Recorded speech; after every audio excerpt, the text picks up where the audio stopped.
Hi guys, Mark here, and I own a classic. This is a bit of a re-edit. It started off as one video and I re-spliced it into two. Mileage, why not? And so I hope you enjoy it, and I'll see you on the next one. Hi guys, Mark here, I own a classic. Going to get on with the next unboxing now. In fact, it's going to be a double unboxing because the one I'm incredibly intrigued by, because one of the stamps is a 10.5p stamp. Now I haven't seen a half-pence stamp in over 35 years, so this one's got my curiosity piqued a little bit as to what's inside. And this one I know is extremely rare, so keep watching. I think you're going to enjoy this. Okay, so I'm going to turn this way up. From a friend, Darlington. Okay. So look here.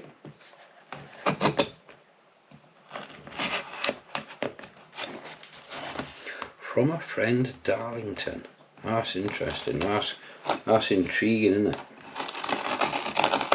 Also using the spine of the blade because I don't know what's inside. Or I believe I don't know what's inside. I don't come in too far, just in case.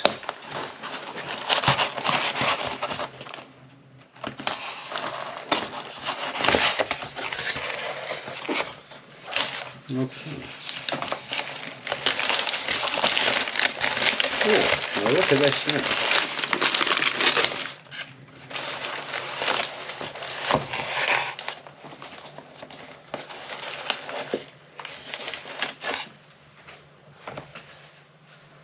With the box to one side. Oh, okay, that's interesting. It's mail order. Matchbox is a registered trademark of Matchbox International Limited. Okay. Same money. Seal is broken on there. And there. Okay, let's get down on the main table, off the chipboard, and have a head on look. Okay, let's have a look and see what we got, because this has got me jolly intrigued. I'm coming around the back of the camera, so excuse the shadow. Oh, okay. We got a mailaway poker nut from the Red Arrows, no doubt. Lovely little model. We're going to get on a turntable in a minute. 1991 Matchbox International Limited, made in Thailand. Okay, so that's one of the later Matchboxes under Tyco, 91. So what could this be then?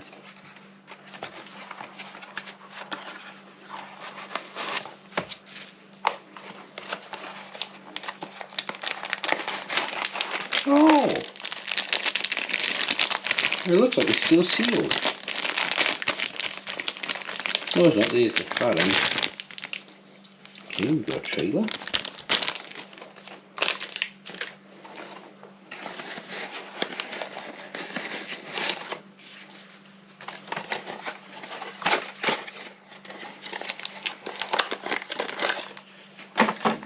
Oh, nice. There's a DAF 3300.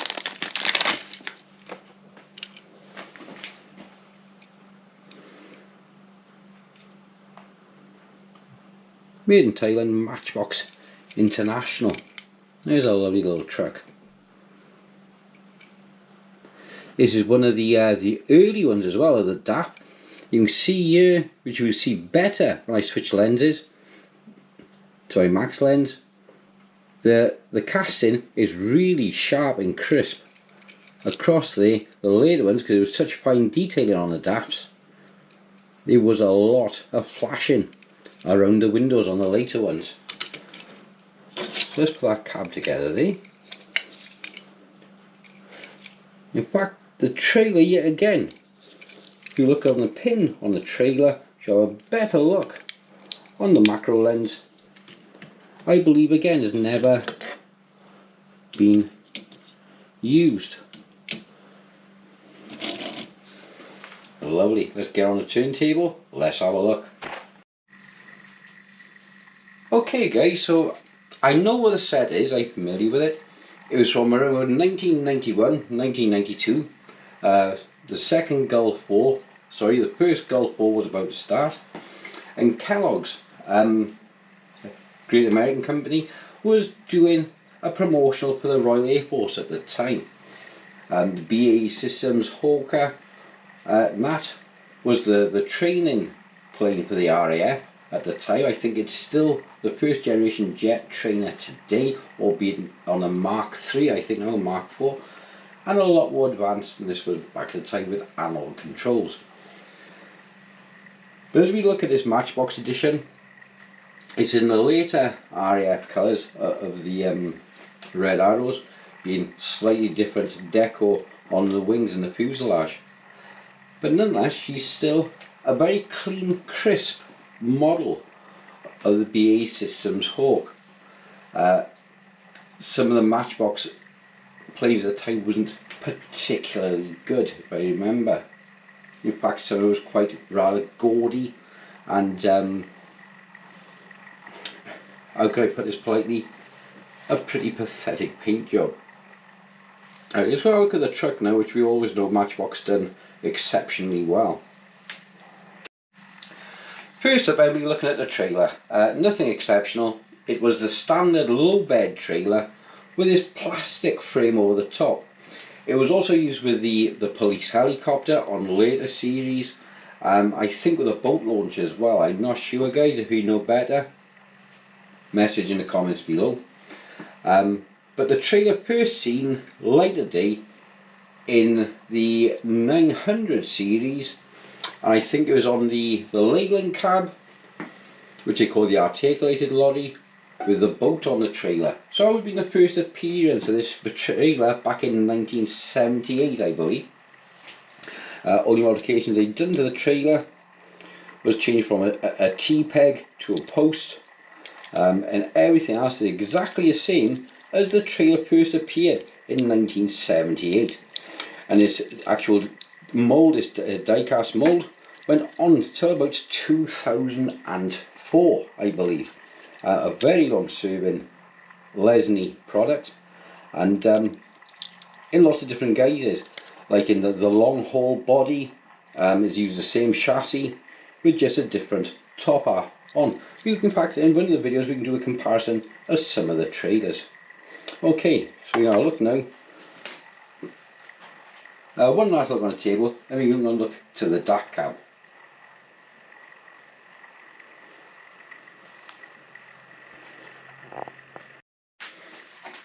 Okay, so we got the DAF 3300 cab from about 1984, I believe. This was a rival at the time to the Leyland T45 road train.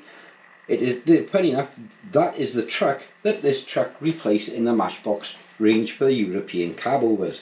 DAF being more popular for the European market, while Leyland was on a really bad time of it. But even though today, when placed head to head, the Leyland T45 with a Rolls-Royce engine will still outperform the DAF 3300. The only downside was the rust in the Leyland, as always with all British products at the time. Now this particular truck, I passed my test on a sister truck, the 2800. So it was the day cab without the sleeper cab, and that's what I passed my test on, and I was using on a 4/4 with a twin splitter. So is the most of the trucks today are fully automatic or semi-automatic.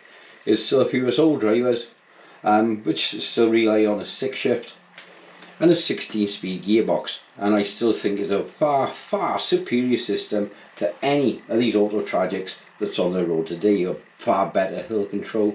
And this particular truck, I can remember driving one of these up over Airship Hill up in Gloucester, and I was doing a run for Dairy Crest, and by the time I got to the top, I got through 3 radiators climbing the hill, and it was going back